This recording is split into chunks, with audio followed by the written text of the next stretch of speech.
Assalamualaikum warahmatullahi wabarakatuh. Salam sejahtera bagi kita semua. Shalom, Om Swastiastu, Namo Buddhaya, salam kebajikan. Perkenalkan, nama saya Halimatus Sa'diyah, NIM 17101162200013. Saya dari A1 Pendidikan Bahasa dan Sastra Indonesia, angkatan 2017, FKIP Universitas Lambung Mangkurat.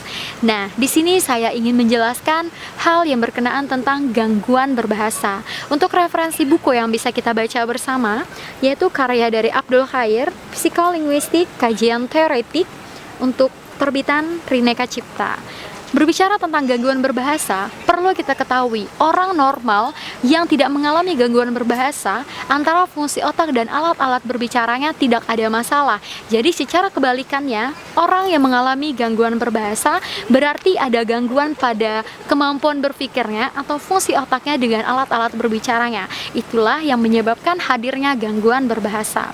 Gangguan berbahasa menurut Siddhartha pada tahun 1984 terbagi atas 3, yaitu gangguan berbicara yang pertama, yang kedua gangguan berbahasa, dan yang ketiga gangguan berpikir. Untuk kasus masalah pengalaman maupun apa yang pernah saya alami, permasalahan gangguan berbahasa yang akan saya angkat adalah gangguan pada bagian berbicara. Mengapa saya mengangkat ini? Karena memang benar-benar ini permasalahan yang sering terulang dalam hidup saya. Apakah gangguan berbahasa pada bagian gangguan berbicara yang pernah saya alami? Yaitu ada 2, yaitu gangguan akibat faktor laringal dan yang kedua gangguan akibat faktor lingual. Gangguan akibat faktor lingual yang terjadi gangguan di sini pada pita suara. Apa dampaknya pada saat kita mengalami gangguan akibat faktor laringal? Yang terjadi adalah suara kita menjadi serak maupun habis. Serak maupun habis, itulah dampak apabila kita mengalami gangguan faktor laringal. Mengapa hal itu bisa terjadi? Berdasarkan pengalaman saya, mengapa hal itu bisa terjadi? Dulu pada saat saya di SMK, saya aktif mengikuti yang namanya OSIS. Nah, pada saat di OSIS itu saya senang sekali berteriak-teriak, berbicara dengan teman dengan lantang, dengan nyaring. Jadi itu terulang dalam kehidupan saya sehari-harinya, sehingga mungkin pita suara saya tidak ada waktu untuk istirahat. Hal itulah yang menyebabkan pita suara saya sempat ada masalah, ada gangguan, sehingga pada saat saya berbicara, saat suara saya serak atau habis, itu sangat membuat kendala, gangguan untuk kegiatan berbicara saya.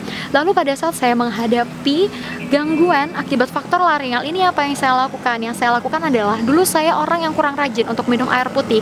Lalu saya sikapi dengan cara saya harus lebih rajin minum air putih. Setelah itu pula, ini bukan sponsor ya, saya biasa juga minum larutan penyegar, tapi jangan yang pakai rasa.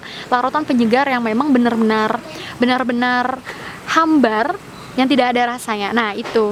Setelah itu, apa pula yang saya lakukan? Yang saya lakukan adalah saya harus menjaga pita suara saya, yaitu dengan cara tidak selalu berbicara dengan nyaring dan lantang, tetapi saya harus dapat mengontrol. Apabila memang saya harus lantang dan nyaring bersuara, yang harus saya lakukan selanjutnya adalah saya harus mengistirahatkannya untuk beberapa jam atau beberapa hari ke depannya.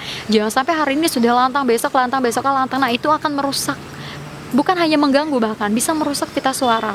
Setelah itu, gangguan akibat yang lain saya lakukan adalah faktor lingual. Apa itu faktor lingual? Faktor lingual di sini adalah di mana lidah kita terjadi sariawan atau luka.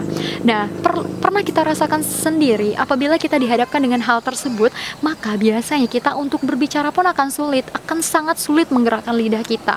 Itulah yang menyebabkan dengan ada faktor lingual tersebut menyebabkan mengganggu kita dalam kegiatan berbicara. Lalu apa yang saya lakukan pada saat saya dihadapkan dengan hal tersebut? Yang saya lakukan adalah sama seperti yang tadi, saya harus rajin minum air putih.